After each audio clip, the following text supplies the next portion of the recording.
This is a CBS News special report. I'm John Dickerson in Anchorage, Alaska, alongside Margaret Brennan.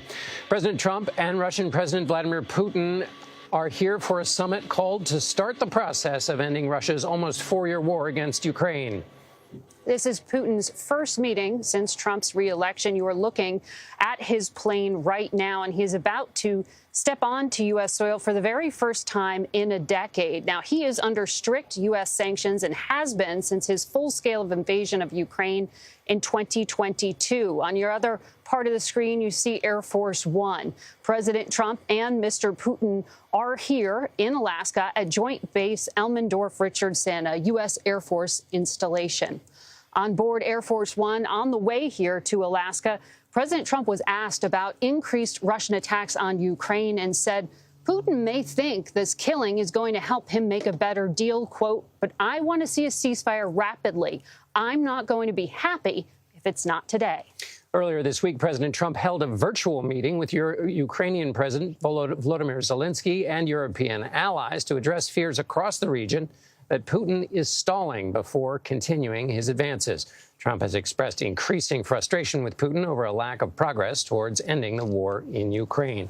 So, Margaret, as we look at this moment when they will first lay eyes on each other, choreographed as we see there with U.S. fighter jets flanking either side of the red carpet, what else did you note? The president had some brief remarks on the way over on Air Force One in terms of what message he was sending up to the very last minute before they meet. Well, you know, President Trump loves to make a spectacle, and he has certainly drawn the entire world to this moment in time. He has raised the stakes for himself. They are certainly high for the people of Ukraine who have been really just stuck in the midst of this grinding war. And he has set this benchmark of a ceasefire. Now, he hasn't defined what that ceasefire would look like. Is it a full ceasefire, all fighting freezing? Is it an aerial ceasefire? He can maybe define what success could look like by shaping that today. But we know he has to end today with something. Vladimir Putin arrives here with the success of stepping onto the world stage once again, as the Western world really tried to sideline him going back to 2014 when he first started nibbling away at the eastern flank of Ukraine with an invasion that now is a full-scale one that he launched in 2022. And the president has also said there would be severe consequences if he doesn't at least get a ceasefire today. As you said, ceasefire being a kind of accordion file that can be expanded depending on what actually happens. A late development that we've learned about recently is that though the White House said and talked at length about how it was going to be one-on-one, face-to-face with just an interpreter, now the grouping has grown. What does that suggest to you in terms of staffers with both presidents? It's an interesting dynamic because you're exactly right. It's been described as sort of mano a mano, the two-man meeting in this room. But now President Trump has put beside him his Secretary of State, Marco Rubio, and Special Envoy Witkoff, who has been the person ferrying back and forth for 5 times now to meet with Vladimir Putin as President Trump's envoy. So he's the one that proposal was relayed to just about a week ago, John. Mm-hmm. And it was that conversation they had that put this event together. And now having those 2 other individuals in the room does change the dynamic. I'd also emphasize something else that our Ellie Watson had reported, which is another new dynamic introduced this morning, and that is the Supreme Allied Commander is here in Washington, and so is President Trump's top military advisor. That's very interesting because we had been told that there wouldn't be discussion of territorial concessions or the war itself. It was just about a ceasefire. But now President Trump's top advisors are going to be here, those 2 men in uniform. Well, and also, and we will learn whether the Secretary of Defense is also reported to be here, Pete Hegseth. Pete Hegseth also, that was another addition. And exactly, lots of additions that we're going to be talking about here in the moment. But changing the dynamic in this highly improvisational, as you were talking about yesterday, diplomacy here. I mean, people coming in and out of the agreement, in and out of the room. Also, the Secretary of the Treasury is reported to be here. And the Commerce Secretary. That suggests a lot of business interest, perhaps. And one of the first ways this channel opened was through business outreach. This hedge fund manager, this investment advisor, Kirill Dmitriev, started meeting with Steve Witkoff. Actually, an introduction made by the president's son-in-law, Jared Kushner, who had ties to this investor. And so it started from that with this promise that if you come to the table on Ukraine, you may see the benefit of increased economic ties. Carrots and sticks being brought to this meeting. As we look at the two open doors facing each other in the first moment of choreography in what is likely to be a day full of these kinds of staged moments, let's go to Nancy Cortez, who's here with us in Anchorage, somewhere other than where we are. Nancy, what do you know? Good to see you, John. Yes, I am on Joint Base Elmendorf as well, not at the tarmac, but in an event space that has been transformed into what will be a press conference site once these meetings have wrapped up. And President Trump has said that if the meeting goes well, he'll probably appear with Vladimir Putin. And we have two podiums set up behind us right now. But if they don't go well, he'll just do a press conference on his own and head back to Washington, D.C. As for the events as they are expected to unfold today, the Russians said this morning these meetings could last 6 to 7 hours. So very in-depth conversations, starting with that 3-on-3 that you and Margaret have been discussing, and then expanding into a larger lunch that will include additional top advisors to the president and to Putin, including the Treasury Secretary Scott Bessent, the Commerce Secretary Howard Lutnick, the Defense Secretary Pete Hegseth, and the president's chief of staff, Susie Wiles. The president has been expressing optimism. He wouldn't be meeting with Vladimir Putin if he didn't think that he could make progress. And even the Russians said just this morning that if things go well, Putin would be open to another meeting that includes Ukrainian President Vladimir Zelensky. That in itself is notable because for years Putin has refused to meet with Zelensky, has refused to acknowledge that he is the legitimate leader of Ukraine.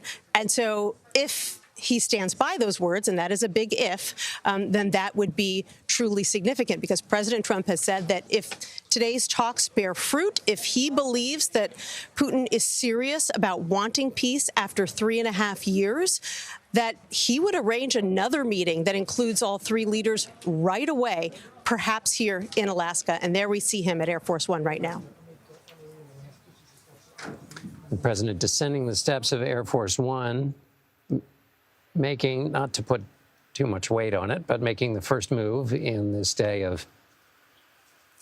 Indeed, and it was the Kremlin spokesperson who announced that Donald Trump, the president of the United States, would greet Vladimir Putin at the bottom of the stairs. We'll see if that prediction is correct. There he is himself. The president of Russia, Vladimir Putin, about to step onto United States soil for the very first time in a decade. And, John, it is fascinating. It's here in Alaska, territory that was once part of the Russian Empire, sold to the United States at a time Russia was under financial strain due to its war in Crimea. In Crimea, exactly, yes. Another piece of territory we're talking about once again, something Russia wants to hold on to and has put extreme pressure on Vladimir Putin. I believe Ambassador John Sullivan, former U.S. ambassador to Russia under President Trump's first term, former Deputy Secretary of State during that time as well, is joining us. Ambassador, it is stunning, I'm sure, for all of you who have spent time with Vladimir Putin to watch him walk down a red carpet on a U.S. Air Force base with this kind of honored reception. What are your thoughts, and what do you think about what comes next in what will now be a three-way meeting? Well, it really is an extraordinary event, Margaret. You talk about Putin being welcomed back into the world community after being charged with war crimes by the International Criminal Court, isolated on the world stage, and now he's welcomed in the United States walking down the red carpet. And the fact that they have an expanded delegations on both sides indicates to me that they're going to be talking about a lot more than just Ukraine, which is something the Russians really want. They want this to be a summit meeting between two presidents, not about peace in Ukraine. There it is, the handshake. I wish we could hear what they are speaking to each other. Vladimir Putin does have some English. He is, of course, a Russian speaker there, and it looked like they had some pleasantries there. They just exchanged. And that military welcome, you know, we should know, John, that what we're also seeing there, the other planes, those are jets. There were also B-2 bombers brought in here that arrived yesterday. And some of that may be due to increased military exercises happening around here. Some of it may be, frankly, staging and a show of force. Flex, as the kids would call it. A flex. As the flyover takes place as the two presidents walk towards yet another piece of stagecraft, Alaska 2025, for what we're told is just going to be another photo opportunity wrapped inside of a photo opportunity. Ambassador Sullivan, you've been part of meetings with Oh, somebody is yelling there. Mr. Putin, did you underestimate Ukraine? The president is ignoring the questions about the ceasefire that are being shouted at him. Some pretty sharp. The president of Russia pretending to not hear a question about the killing of civilians. Yes, you heard that. This is on a U.S. military base, so this is a pretty controlled environment. The press was allowed to come in to shoot this arrival. These are pictures. Wow, is he getting into the beast? It looks like the doors are opening there on the president's vehicle, and that both gentlemen are getting in. The feed just went down there.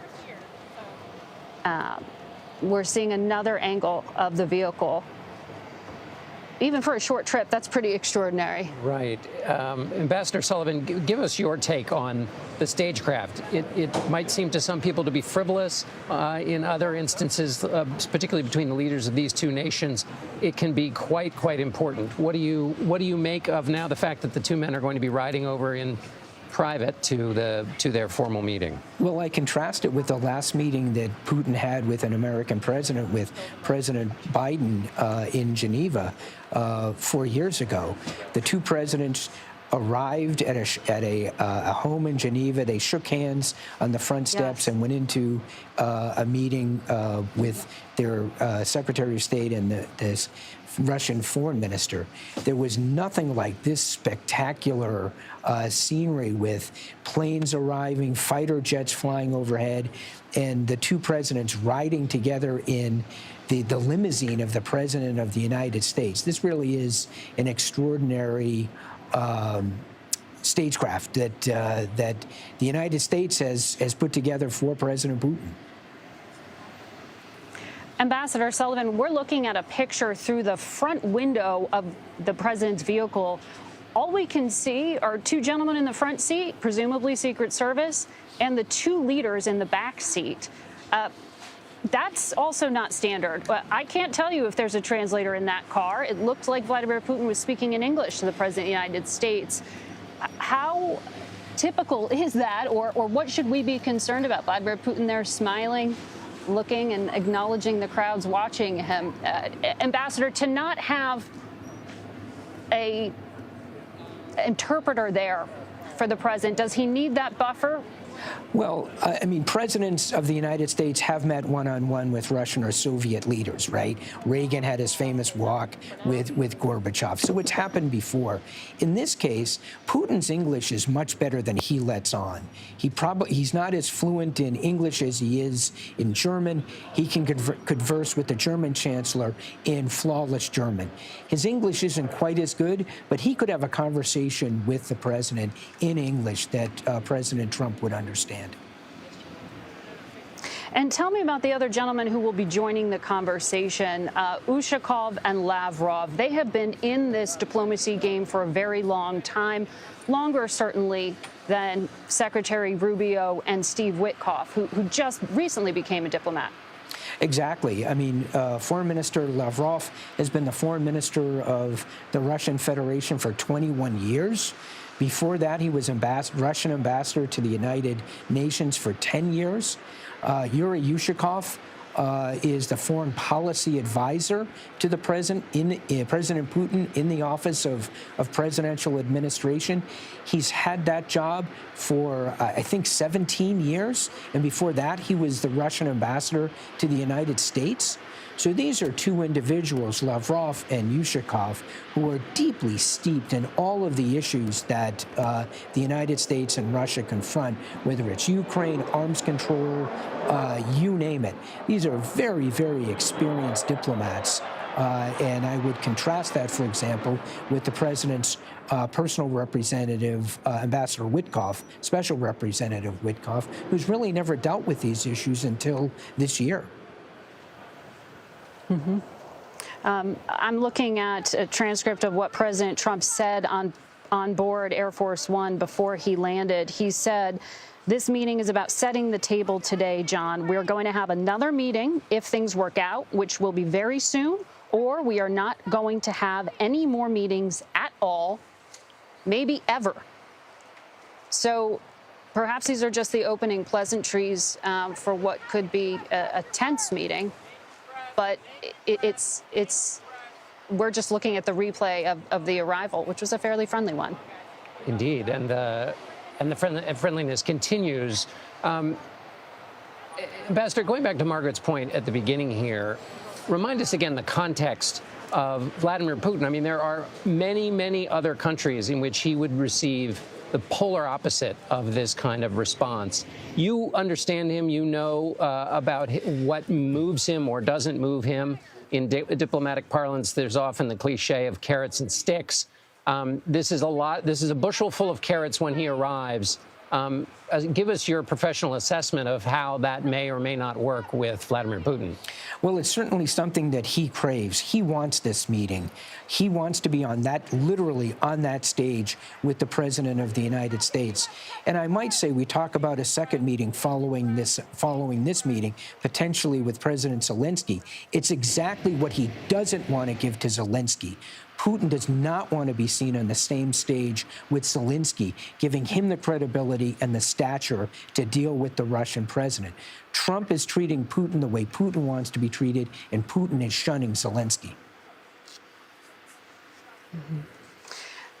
You know, John, I was speaking with a U.S. official earlier today, and I said, "How are you feeling about this meeting?" And he said to me, "It's a toss-up. It's all up to Putin." And what does that mean? Does that mean just yes, no on ceasefire, or is that a much more complicated, it's up to him on a number of different fronts? I think it's on a number of different fronts, but really the argument for those who are pro-Ukraine in this administration are that ceasefire or the conversation's over. But what we were just talking about, all the other men in the room have different interests, economic interests, sanctions really being the motivation for Vladimir Putin to show up here in the first place. As we know, President Trump held back on some of the sanctions that and tariffs, secondary tariffs that he had talked about putting on Vladimir Putin. He is financially drained right now, so he has an incentive to continue to delay. And Nancy Cordes, who's traveling with the president. Nancy, what's the White House explanation for the full staff up that has now taken place from what was described as a one-on-one meeting? Now, you could imagine negotiations going on in which, if they get through that question of a ceasefire, now the Russians can have a conversation with the Secretary of Commerce, Secretary of Treasury. The full bounty of U.S. relationships might be laid before them. Is that the context in which this grouping is put together, or just how's the White House explaining it? John, we've asked the White House that very question. We haven't gotten a response yet because both they and the Russians were saying until President Trump landed that this was going to be a one-on-one meeting. Now suddenly it is a three-on-three. As you can imagine, Ukrainian leaders and European leaders more broadly are probably breathing a big sigh of relief about that, because they've all seen what has happened in the past when Donald Trump has been alone in a room with Vladimir Putin, most famously at that summit in Helsinki, Finland, back in 2018, where President Trump emerged from his meeting with Putin, did a joint press conference, just like we're anticipating will happen today, and said that he believed Vladimir Putin over all 17 U.S. intelligence agencies that said that Russia had meddled in the 2016 election.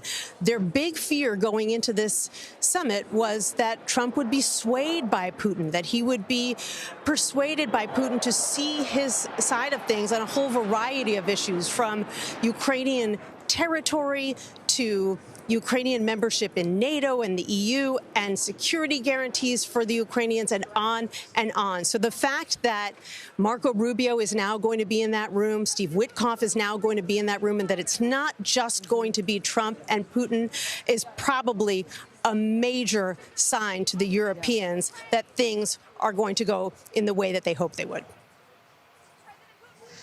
And I just want to remind our viewers now that you were looking at replay of the introduction of the two men, the reintroduction, the first time they'd been face-to-face since 2019 that we know about. And we are waiting on that sort of formal beginning of a meeting to happen, and we hope to see pictures of that shortly.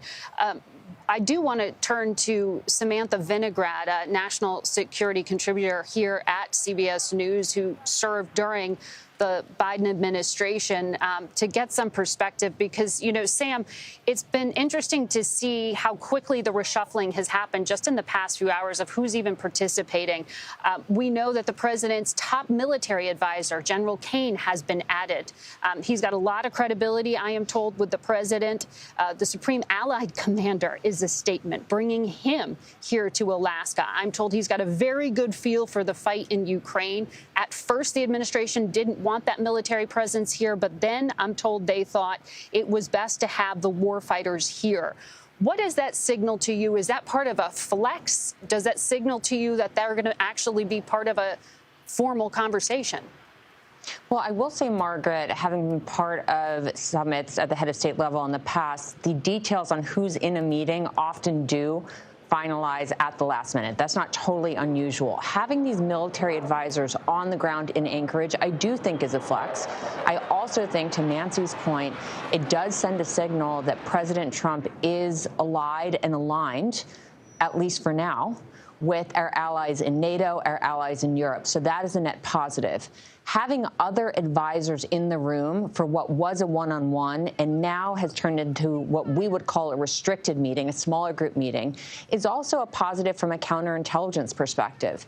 Having additional U.S. officials next to President Trump, rather than just a translator, will likely allow President Trump to be supported by individuals with information that he doesn't have, and for there to be a more comprehensive record of the meeting itself. That has been an issue in the past. So overall, the presence of these different officials is a net positive. And I will note that the presence of finance and investment advisors on both sides, both on the U.S. side and the Russian side, is probably viewed as a positive by Vladimir Putin, because he knows that investment and economic growth are a soft spot for President Trump. And so his ability to shift the conversation toward enhancing U.S.-Russia bilateral economic ties, which would include the lifting of sanctions and export controls, is likely something that President Putin views as a positive from a participation perspective. I want to bring in senior foreign correspondent Deborah Patta on this question of the European view. Deborah, Volodymyr Zelensky is obviously not here. It's the fate of his country that is in part, well, not in part, in whole, being discussed. The moral question of whether a stronger country can just cross the borders of another is up in the air. All of these things are obviously acute concerns to Volodymyr Zelensky, but also to the leaders of Europe. Give us the viewpoint from there and the way in which they would be watching these pictures unfold as the American president welcomes Vladimir Putin, who they spend most of their time fearful is going to create mischief in their neighborhood. Well, let's talk firstly of Ukraine, John. I mean, we spoke to a number of prominent Ukrainians today who say that their expectations are very low from this meeting. They don't think things can get any worse. The fighting rages on in Ukraine. There were strikes today in Sumy, in Dnipro, in Zaporizhia and Kherson. And they say that that's not a sign that there's going to be any kind of ceasefire. And this was in the run-up to today's meeting. And I think there's anxiety. There's a fear that maybe Putin could outplay President Trump. From the European side, they've tried this week to really bring President Trump on board. There was that Zoom call, a big video call with all the leaders in Europe, from the UK, from Germany, from France, from Italy, the head of NATO, the head of the EU, as well as President Trump and Vice President Vance, and of course, the man who is not there today, President Zelensky of Ukraine. And in that meeting, they came up with 5 principles. But the key one is that there should not be any talk about any land being swapped or retained without a ceasefire, that there needs to be a ceasefire first. And I think that is the anxiety that they'll be looking forward to see, will that hold?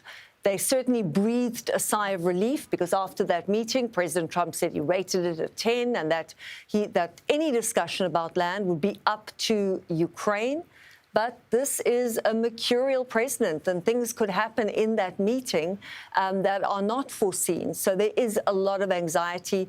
And in Ukraine, that expectation, that very low expectation, is also a psychological blow. One very prominent Ukrainian said to us today that this was unthinkable, that an American president could meet, in their words, with a man accused of war crimes, John. And if you're Vladimir Zelensky watching these images, such a contrast, the red carpet being rolled out for the Russian president, and here we have the first pictures of them meeting. The red carpet being rolled out for the Russian president contrasted with Vladimir Zelensky's confrontational meeting in the Oval Office. You can. President Putin, why should President Trump trust your word now? Thank you, press. Thank you, press. We've got to go. Thank you, press. Thank you, press. Thank you, press. Thank you, press. You can hear the press handlers. They're trying to usher the press out of the room. You have a train here behind John and I at the same time. Quite the cacophony. The train is not a part of the official proceedings, but it does add a certain background chaos to what is a bit of a chaotic moment as they try to get the... You know, in that, it's interesting just to point out that the Russian president is not accustomed to a free press being able to get that close to him and ask him very sharp questions as they just did. You heard those questions. When are you going to stop killing civilians? When is the war going to end? And you could see there in that shaky picture him going, I don't know. He was able to carry a conversation when he landed, but he said he couldn't understand the reporters. President Trump said something we couldn't quite make out there. We'll get that on the tape playback. But one of the things I want to just emphasize here, John, is there's a lot for these men to talk to besides Ukraine, which is a huge and complex problem. Oh, here we go. Will you agree to a ceasefire? Mr. Putin, will you commit to not killing any more civilians? Come on, guys. Mr. President Putin, yeah, we still can't hear what is being said there. You can see Sergei Lavrov, the president of Russia's top diplomat, on the far side of the screen there. But what I was starting to say there, John, is Ukraine's not the only piece of territory that Vladimir Putin wants to talk about. One of the other things that is of concern, and a U.S. official brought this up to me, that the arms control agreement, the New START agreement that the U.S. and Russia have, expires in February. Russia has the largest nuclear arsenal in the world. And for Donald Trump, he is uniquely fascinated by nuclear weapons. And so there's concern, what can be brought to the table that would change the conversation away from Ukraine to something that President Trump wants to talk about. It's not just the investment deals, it's what's in it for the United States. And so arms control, is that part of the conversation that could happen here today? What are the things that could distract, still be very important, don't get me wrong, but take us away from the Ukraine focus? Distract and also try to create a different sense of leverage, which is to say Vladimir Putin trying to argue for other ways in which the U.S. has interests or has an interest in good relations with Russia. Yes. And so to kind of rebalance things, the president, by the way, we should note, coming in here, has a couple of different times, both on Air Force One and in the Oval Office yesterday, said things like, he's not going to mess with me. He's not, so some kind of bellicose talk before a very non-bellicose greeting. You wouldn't expect the greeting to be overly bellicose, so that's not crazy. But just in terms of, the president thinks in terms of leverage, as we remember from his conversation with Vladimir Zelensky. Who has the power to make Russia do what the president wants? And do you think, Margaret, when you're reporting, how realistic do you think it is what a lot of analysts have said, which is that Donald Trump really needs to tell Vladimir Putin, listen, I'm going to keep arming the Ukrainians, and you're not going to win this war. So let's focus on ending it. How that, a lot of analysts talk about that. Is that, do you hear, does that come up in your interviews with people who are engaged in actually trying to make this peace happen? Those things are certainly leverage for the president if he wanted to use that leverage. And that's the thing that makes this so different from all diplomatic summits that I have ever covered in my life, which is President Trump's own convictions on this issue have changed wildly over the past few months. Most recently, he has seemed to be frustrated with Vladimir Putin. Knock it off, Vladimir. Stop it. You know, he said things like that he is personally troubled with the attacks on civilians. But he's also been very frustrated with Vladimir Zelensky. I'm being told to wrap. Yes, we are. Here we got apparently a better account of the beginning or the top of the meeting.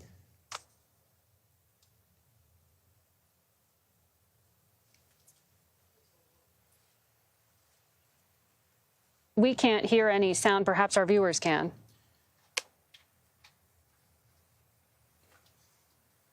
All right, this is this potentially could be better sound or a better caption at the top of this meeting. It's morsels at this point that we're gathering from the two presidents, but not unimportant ones as they both try to shape the narrative going into this. You know, Margaret, I think back to the Cold War meetings between the leaders of these countries, which were in a much different context, but a lot of it was about a story. Who has control of the larger story? Here we see President Trump talking, but we can't hear him.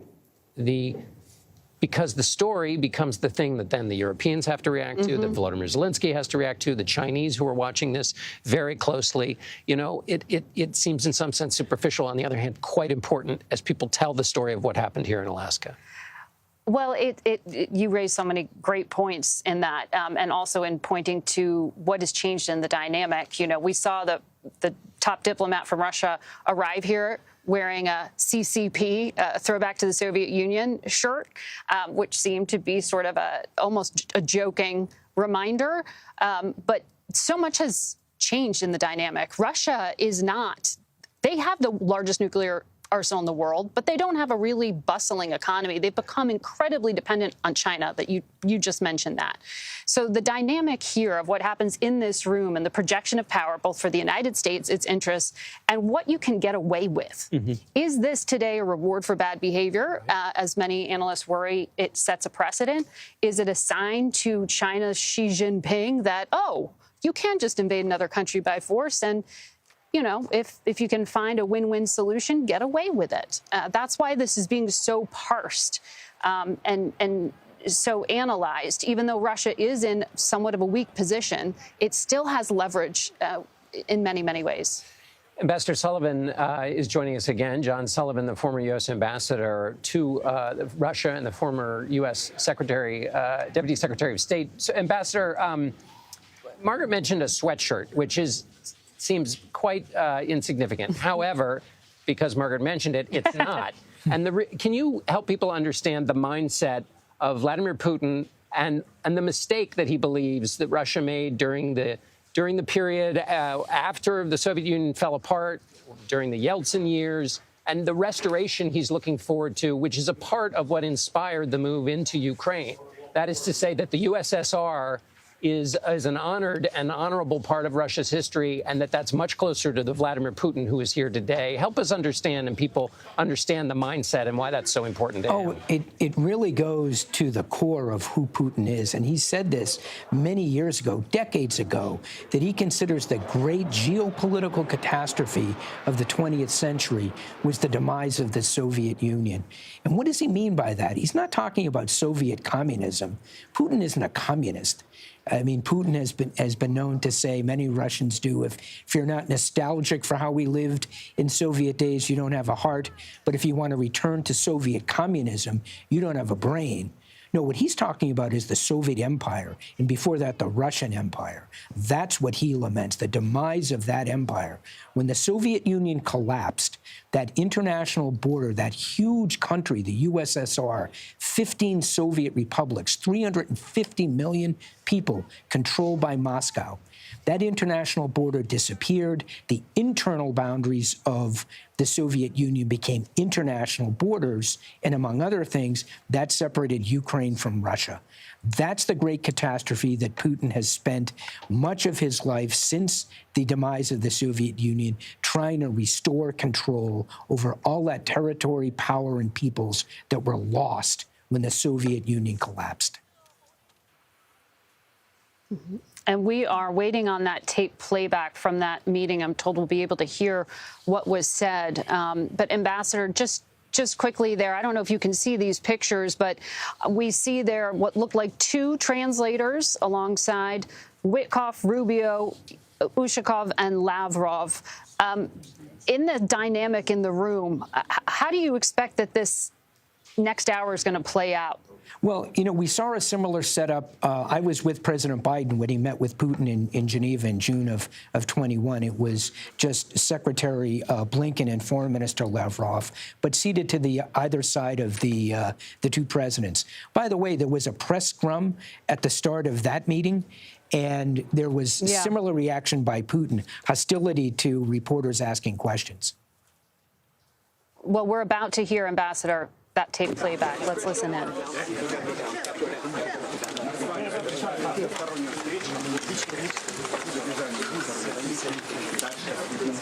Sorry. Can you make a deal with that, sir?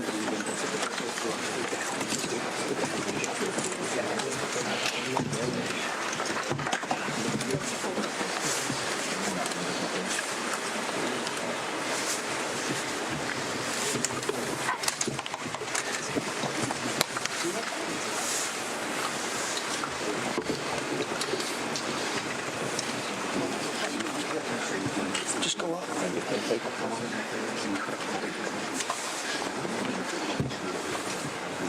Thank you very much. Thank you. Thank you, press. Thank you, press. Thank you, press. Mr. Putin, will you Press. Thank you, press. Thank you, press. Thank you, press. Let's go. Thank you, press. Thank you, press. Thank you, press. Let's go. Come on, guys. Thank you, press. Let's go. Thank you, press. Thank you, press. Thank you, press. Okay, well, that was what we heard. What happened? Unlikely to go into the annals of foreign policy history. Vladimir Putin said something. He said something we can't make out. Still didn't hear it. One more question for you, Ambassador Sullivan. Can you give us a sense of the rhythm of these conversations you have? Putin has that variable level of English that he understands.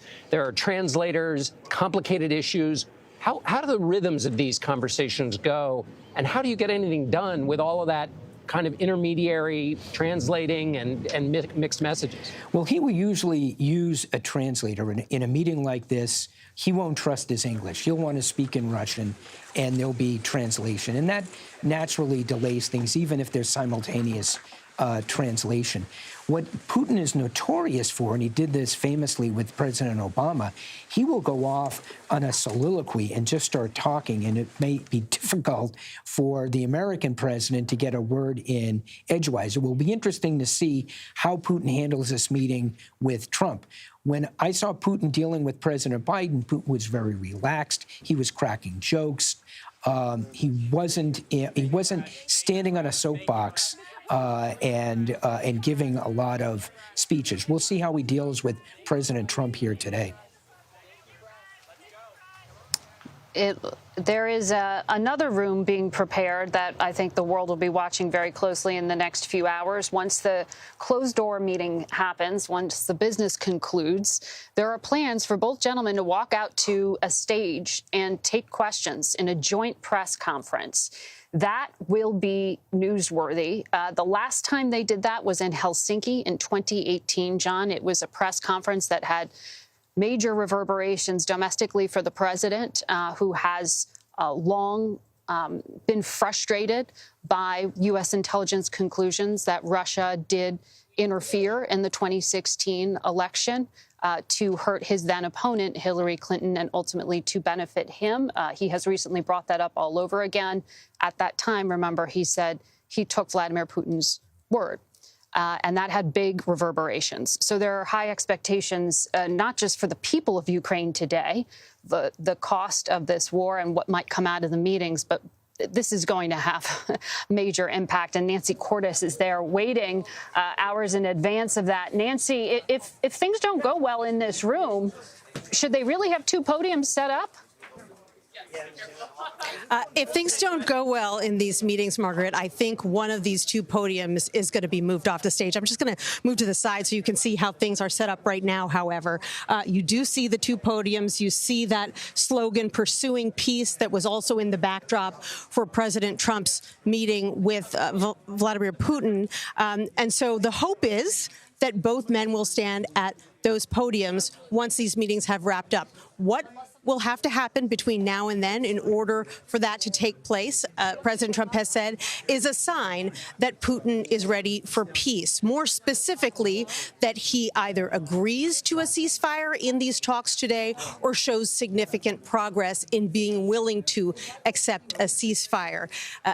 For the past several years, his demands in exchange for a ceasefire or an all-out end to the war have been very long, and many observers would say completely unrealistic. We often talk about territory, but his wish list goes far beyond territory. Yes, he wants to control the 20% or so of Ukrainian territory that he has managed to seize over the past 3.5 years. But he also wants promises that Ukraine will never join NATO. He wants Western allies to stop supplying Ukraine with military weaponry. He wants Ukraine's military to be scaled back. He'd even like to see a new government in Ukraine that is more friendly to Russia. In other words, a puppet government in the mold of what we used to see in Ukraine. And so does he move off of any of those positions today? That will really be the key, and that will really determine whether we end up with two podiums and two presidents at the end of the day today. Nancy Cordes, thank you. As Nancy said, President Trump and President Putin will hold that joint press conference later. At the moment, what's taking place is they are getting down to brass tacks. The questions we've been analyzing are, in fact, now being discussed as we speak. And we will bring the press conference to you live when it happens. Until then, our coverage will continue on CBS News 24/7, your local news, and tonight on the CBS Evening News. This has been a CBS News special report. I'm John Dickerson with Margaret Brennan in Anchorage, Alaska.